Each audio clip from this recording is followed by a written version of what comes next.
ఎక్కడ ఉండేది నేను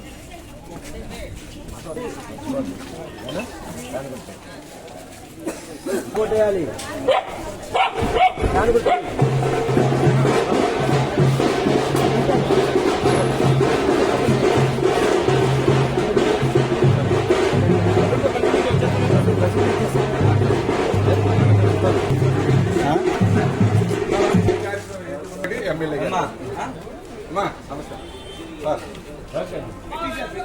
अच्छा बोले भाई आप पूरा बोला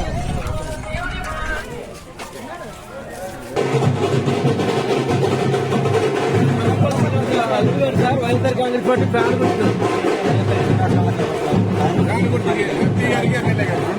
సార్ మొత్తం ఎమ్మెల్యే గారికి ఎంపీ గారి ఫ్యాన్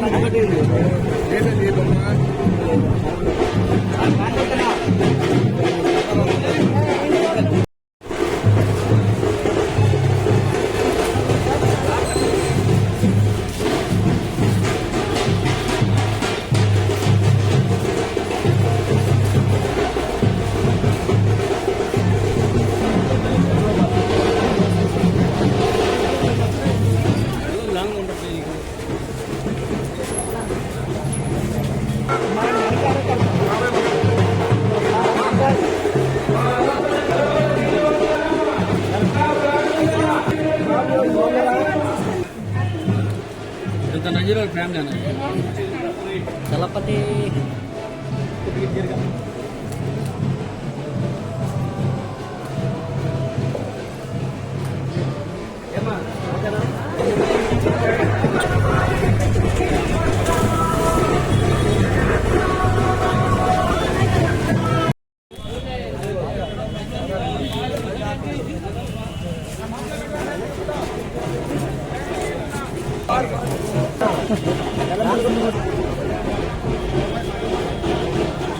బాగున్నావా ఫ్యాన్ గుర్తుకోలేమన్నా ఏమన్నా మీ ఓట్లు వచ్చినావా ఓటేస్తారా ఎవరికి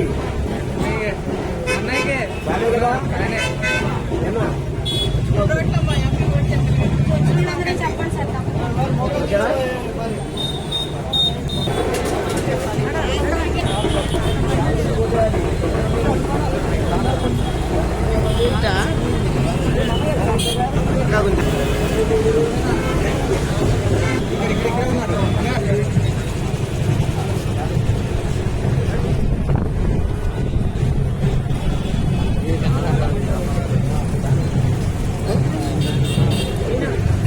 ఓకే డివిజన్ పర్యటనలో భాగంగా 22 డివిజన్లో ఎస్ఆర్ఆర్ కాలేజీ పక్క సంక్రాంతి కూడా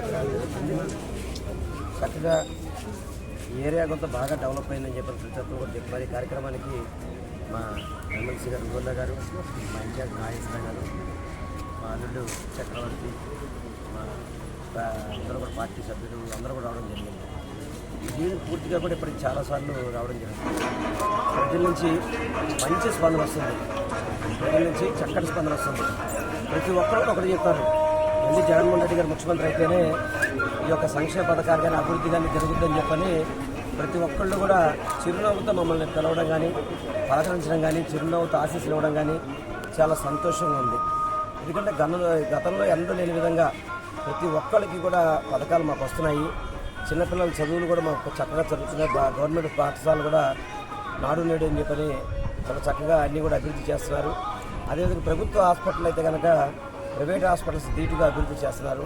ప్రతి ఒక్కటి మాకు ఏది అవసరం ఉన్నా కానీ జగన్మోహన్ రెడ్డి గారు అన్ని విధాలు మాకు సహకరిస్తారని చెప్పని ప్రతి ఒక్కళ్ళు కూడా మమ్మల్ని పిలవడం చాలా సంతోషంగా ఉంది. అదేవిధంగా 2014 నుంచి 19 వరకు కూడా ఇక్కడ తెలుగుదేశం ప్రభుత్వం నూతనంగా ఏర్పడిన రాష్ట్రానికి ముఖ్యమంత్రిగా చంద్రబాబు నాయుడు, ఇక్కడ ఎమ్మెల్యేగా తాగుబోతూ బోండాము ఉండేవాడు. ఇక్కడ ఎప్పుడు కూడా ఈ నియోజకవర్గానికి మంచి చేయాలని కానీ ₹1 ప్రభుత్వ నిధుల నుంచి ₹1 నిధులు తీసుకురాలా. ఈరోజు మా ముఖ్యమంత్రి గారు సుమారుగా 150 కోట్లు విజయవాడ నగర అభివృద్ధికి కావచ్చు, సుమారుగా 400 కోట్లు పైబడి రిటర్నింగ్ వాల్ కావచ్చు, అదేవిధంగా 30-40 కోట్లకి ఇంచుమించుగా బ్రిడ్జెస్ కావచ్చు, అనేక రకాలుగా రాష్ట్ర ప్రభుత్వం తరఫున ఈ నియోజకవర్గానికి కావచ్చు, విజయవాడ సిటీకి కావచ్చు అభివృద్ధికి పూర్తిగా కూడా ముఖ్యమంత్రి గారు సహకరించారు. గతంలో చంద్రబాబు నాయుడు మమ్మల్ని అందరినీ కూడా అమరావతి అమరావతి అని చెప్పని విజయవాడ నగర ప్రజల్ని మోసం చేసి విజయవాడ నగర అభివృద్ధికి కనీసం ఒక్క రూపాయి నిధులు ఇవ్వకుండా కూడా విజయవాడ నగరాన్ని మోసం చేసిన వ్యక్తి చంద్రబాబు నాయుడు. అదేవిధంగా పోనీ ఇప్పుడు అమరావతిలో పేదవారికి ఇళ్ల స్థలాలు కేటాయిస్తే వాటిని దుర్మార్గంగా కోర్టులో తప్పుడు పత్రాలు ఇవన్నీ సబ్మిట్ చేసి స్టే తీసుకొచ్చాడు. కానీ అల్టిమేట్గా కోర్టులో న్యాయమే గెలుస్తుంది గ్యారంటీగా. పేద ప్రజల మీద ఖర్చు తీసుకునేవాడు ఎవరు ఉన్నాయంటే రాష్ట్రంలో చంద్రబాబు నాయుడు. నిన్న పెన్షన్లో చూశారు, అవాతాతలు పెన్షన్ కోసం గత జగన్మోహన్ రెడ్డి గారు ముఖ్యమంత్రిగా ప్రమాణ స్వీకారం చేశాక వారి ఇంటి వద్దకు వెళ్ళి పెన్షన్ ఇస్తుంటే వాలంటీర్ల ద్వారా పెన్షన్లు ఇవ్వకూడదని చెప్పని కోర్టుకు వెళ్ళాడు, ఎలక్షన్ కమిషన్కి వెళ్ళాడు, వాలంటీర్లు పక్కన పెట్టించాడు. మళ్ళీ ఉన్నోడు ఆ స్టాండ్లో ఉండాలి కదా, అలా కాకుండా మళ్ళీ వాలంటీర్లు మేము తీసుకుంటాం, మేము 50,000 జీతం ఇస్తాం, మేము ₹1,00,000 జీతం ఇస్తాం, మేము ₹1,00,000 జీతం ఇస్తాం అని చెప్పని ప్రజలకు ఏ విధంగా అయితే మోసపు వాగ్దానాలు చేస్తున్నాడో అదే వాగ్దానాలు మళ్ళీ వాలంటీర్లు కూడా తీసుకొస్తున్నాడు. ఇవన్నీ గమనించాలి. వాలంటీర్లకు అన్నీ తెలుసు.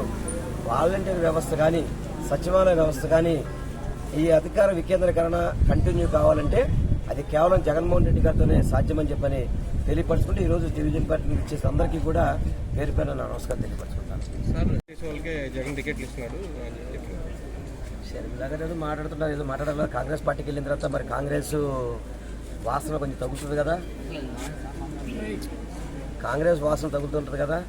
కాంగ్రెస్ వాళ్ళు ఆ విధంగా మాట్లాడిస్తున్నారు, చంద్రబాబు ఆ విధంగా మేనేజ్ చేస్తున్నాడు ఆమె అర్థం చేసుకోరు షర్మిల గారు. ఎందుకంటే ఈ రాష్ట్రానికి మంచి జరగాలంటే రాజశేఖర రెడ్డి గారి యొక్క పరిపాలన కొనసాగిస్తున్న వ్యక్తి జగన్మోహన్ రెడ్డి గారు. అలా కాకుండా రాజశేఖర రెడ్డి గారిని ఏదైతే కాంగ్రెస్ పార్టీ చనిపోయాక ఎఫ్ఐఆర్లో ఆయన పేరు నమోదు చేసింది, అటువంటి పార్టీలో ఎప్పుడైతే షర్మిల గారు వెళ్ళారో అప్పుడే షర్మిల గారికి ఆంధ్ర రాష్ట్ర ప్రజలకి రుణం పోయింది. ఎందుకంటే మొన్నటిదాకా తెలంగాణ కోళ్ళని చెప్పింది ఆమె, వెళ్ళి తెలంగాణలో పార్టీ పెట్టింది, పాదయాత్ర చేసింది, అన్ని అడావుడి చేసింది, మళ్ళీ కాంగ్రెస్ పార్టీని విలీనం చేశామని చెప్పింది. మళ్ళీ వాళ్ళు నేను ఇక్కడ ఆంధ్ర రాష్ట్ర పిల్లలని చెప్తున్నారు. ఎవరు నమ్ముతారు ఇవన్నీ? రోజుకు ఒక టైప్లో మాట్లాడుతుంటే ఎవరు నమ్మే పరిస్థితి లేదు. షర్మిలమ్మ, ఇప్పటికైనా కానీ నువ్వు మీ నాన్నగారు బాటలో నడిచే విధంగా జగన్మోహన్ రెడ్డి గారు పనిచేస్తుంటే అటువంటి వ్యక్తి మీద నువ్వు రాళ్ళు చల్లుతున్నావంటే రాజశేఖర రెడ్డి గారు కూడా నువ్వు క్షమించరమ్మా, గుర్తుపెట్టుకోవాలని చెప్పని నేను కోరుకుంటాను. డివిజన్ పార్టీలో భాగంగా 22 డివిజన్లో ఎస్ఆర్ఆర్ కాలేజీ పక్క సంక్రాంతి కూడా జరుగుతుంది. చక్కగా ఏరియా కొంత బాగా డెవలప్ అయిందని చెప్పిన ప్రతి ఒక్కరు కూడా చెప్పారు. ఈ కార్యక్రమానికి మా ఎమ్మెల్సీ గారు రఘువల్ల గారు, మా ఇన్ఛార్జ్ నాగేశ్వర గారు, మా అల్లుడు చక్రవర్తి, మా అందరూ కూడా పార్టీ సభ్యులు అందరూ కూడా రావడం జరిగింది.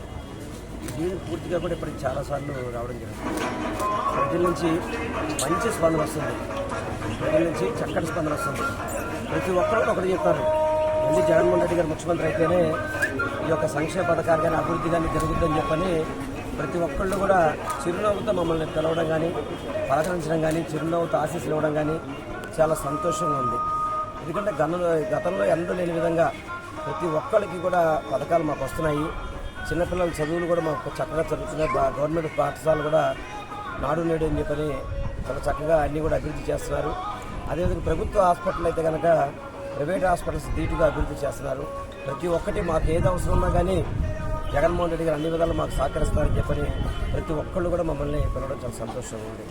అదేవిధంగా 2014 నుంచి 19 వరకు కూడా ఇక్కడ తెలుగుదేశం ప్రభుత్వం నూతనంగా ఏర్పడిన రాష్ట్రానికి ముఖ్యమంత్రిగా చంద్రబాబు నాయుడు, ఇక్కడ ఎమ్మెల్యేగా తాగుబోతూ బోండా ఉమ్మ ఉండేవాడు. ఇక్కడ ఎప్పుడు కూడా ఈ నియోజకవర్గానికి మంచి చేయాలని కానీ ₹1 ప్రభుత్వ నిధుల నుంచి ₹1 నిధులు తీసుకురాలా.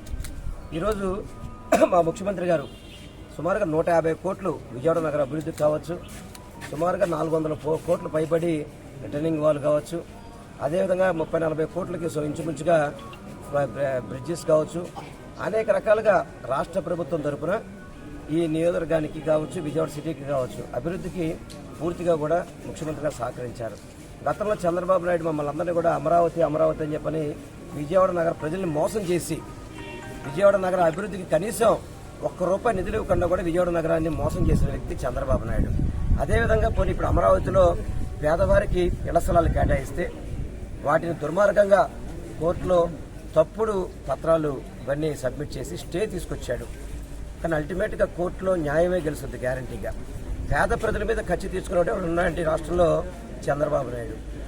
నిన్న పెన్షన్లో చూశారు, అవాతాతలు పెన్షన్ కోసం గత జగన్మోహన్ రెడ్డి గారు ముఖ్యమంత్రిగా ప్రమాణ స్వీకారం చేశాక వారి ఇంటి వద్దకు వెళ్ళి పెన్షన్ ఇస్తుంటే వాలంటీర్ల ద్వారా పెన్షన్లు ఇవ్వకూడదని చెప్పని కోర్టుకు వెళ్ళాడు, ఎలక్షన్ కమిషన్కి వెళ్ళాడు, వాలంటీర్లు పక్కన పెట్టించాడు.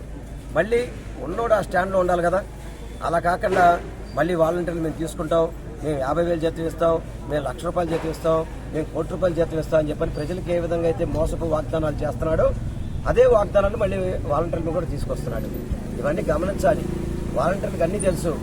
వాలంటీర్ వ్యవస్థ కానీ సచివాలయ వ్యవస్థ కానీ ఈ అధికార వికేంద్రీకరణ కంటిన్యూ కావాలంటే అది కేవలం జగన్మోహన్ రెడ్డి గారితోనే సాధ్యమని చెప్పని తెలియపరచుకుంటూ ఈరోజు డివిజన్ పార్టీ ఇచ్చేసి అందరికీ కూడా పేరు పేరు నా నమస్కారం తెలియపరచుకుంటాను. నేను ఒక్కటే నారా లోకేష్కి ఛాలెంజ్ ఇస్తున్నాను. నువ్వు మంగళగిరిలో గెలుస్తావా? మంగళగిరిలో నారా లోకేష్ గెలుస్తాడా? ఒకసారి మీరు అందరూ కలిసి అడగండి. మంగళగిరిలో కూడా నారా లోకేష్ ఓడిపోతున్నాడు. పవన్ కళ్యాణ్ పిఠాపురంలో ఓడిపోతున్నాడు. ఈ రాష్ట్రంలో 175కి 175 గెలిచే పార్టీ మా పార్టీ. నీకు అంతే ధైర్యం ఉంటే కనుక నారా లోకేష్కి దమ్ము ధైర్యం ఉంటే కనుక నరేంద్ర మోడీ కాళ్ళు ఎందుకు పట్టుకున్నావు? అమిత్ షా కాళ్ళు ఎందుకు పట్టుకున్నావు? పవన్ కళ్యాణ్ కాళ్ళు ఎందుకు పట్టుకున్నావు? ఇంతమంది కాళ్ళు పట్టుకొని మెడ నిండా జెండాలు వేసుకొని తిరిగితే కూడా నీ వల్ల కావట్లా. మెడ నిండా ఎన్ని కండవాలు వేసుకుంటారో వాళ్ళకి అర్థం కావట్లా. అన్ని కండవాలు వేసుకున్నా కానీ గెలుస్తారో గెలవరో తెలియదు. అటువంటి లోకేష్ గురించి మాట్లాడడం కూడా నాకు కూడా కొంచెం ఇబ్బందికరంగానే ఉంది. ఓకే.